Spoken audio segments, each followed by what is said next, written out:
इस बीच ईरान ने अपनी लंबी दूरी की क्रूज मिसाइल का परीक्षण कर सबको हैरत में डाल दिया। उसने इस मिसाइल के परीक्षण का वीडियो अपने देश के टीवी चैनलों पर भी दिखाया, जिसमें उसकी लंबी दूर तक मार करने की ताकत रखने वाली क्रूज मिसाइल आसमान को चीरती नजर आई, जिससे अमेरिका समेत यूरोपीय देशों की चिंता भी बढ़ गई। ऐसा इसलिए क्योंकि ईरान और अमेरिका के बीच पुरानी दुश्मनी है और अब जब ईरान अपनी मिसाइल ताकत को बढ़ाने में पूरे जोर शोर से जुट गया है तो उसके लिए खतरा बढ़ गया है। ईरान का दावा है कि वो अगले कुछ सालों में बैलिस्टिक मिसाइलों का जखीरा इकट्ठा कर लेगा, जिसके लिए कई मिसाइलों पर काम जारी है। उसे उम्मीद है कि उसके देश में बनी इन मिसाइलों की मांग भी ठीक उसी तरह तेजी से बढ़ेगी जैसे उसके ड्रोन शाहिद 136 की थी। यही वजह है कि वो लगातार मिसाइलों की टेस्टिंग में लगा है। साथ ही अमेरिका समेत यूरोप के देशों को ये चेतावनी दे रहा है कि अगर उन्होंने ईरान से दुश्मनी मोल ली तो इसकी बड़ी कीमत उन्हें चुकानी पड़ सकती है।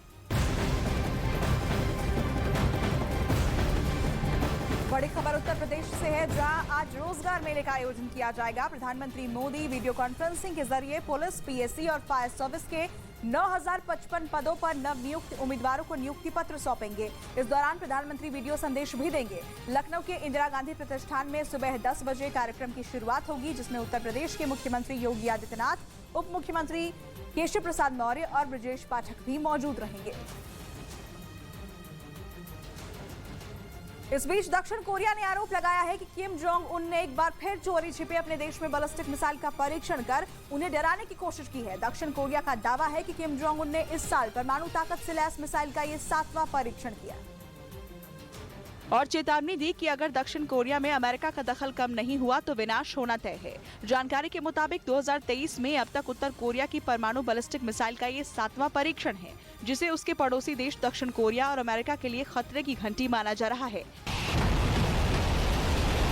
ऐसा इसलिए क्योंकि उत्तर कोरिया के लगातार धमकाने के बावजूद अमेरिका दक्षिण कोरिया के साथ मिलिट्री ड्रिल कर रहा है।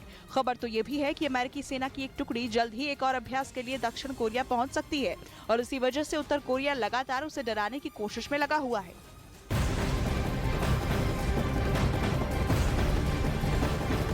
एक बड़ी खबर आपको बता दें, बीजेपी के राष्ट्रीय अध्यक्ष जेपी नड्डा ने आज दिल्ली में पार्टी महासचिवों की बैठक बुलाई है।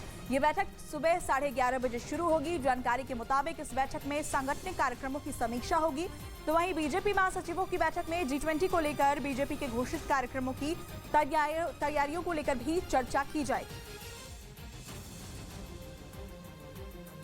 इधर इस बीच अफ्रीकी देश नाइजीरिया से डराने वाला एक वीडियो सामने आया। वहां लागोस शहर में जारी वोटिंग के दौरान अचानक गोलियां चल गई, जिससे वहां अफरा तफरी मच गई। बताया गया कि वहां हो रही वोटिंग के लिए लोगों की लंबी लंबी कतारें लगी थी, जिनमें लगे लोग एक एक कर अपना वोट डाल रहे थे। तभी अचानक वहां गोलियों की आवाज सुनाई पड़ी।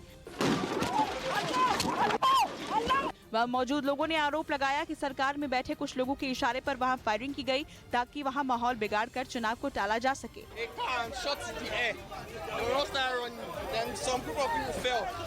इस फायरिंग के बाद वहां भगदड़ मच गई, जिसकी वजह से चुनाव के लिए रखी गई मशीनें और लोगों के दिए वोट भी सड़कों पर बिखर गए। आरोप लगाया गया कि ये सब जानबूझकर किया गया ताकि लोगों को वोट डालने से रोका जा सके।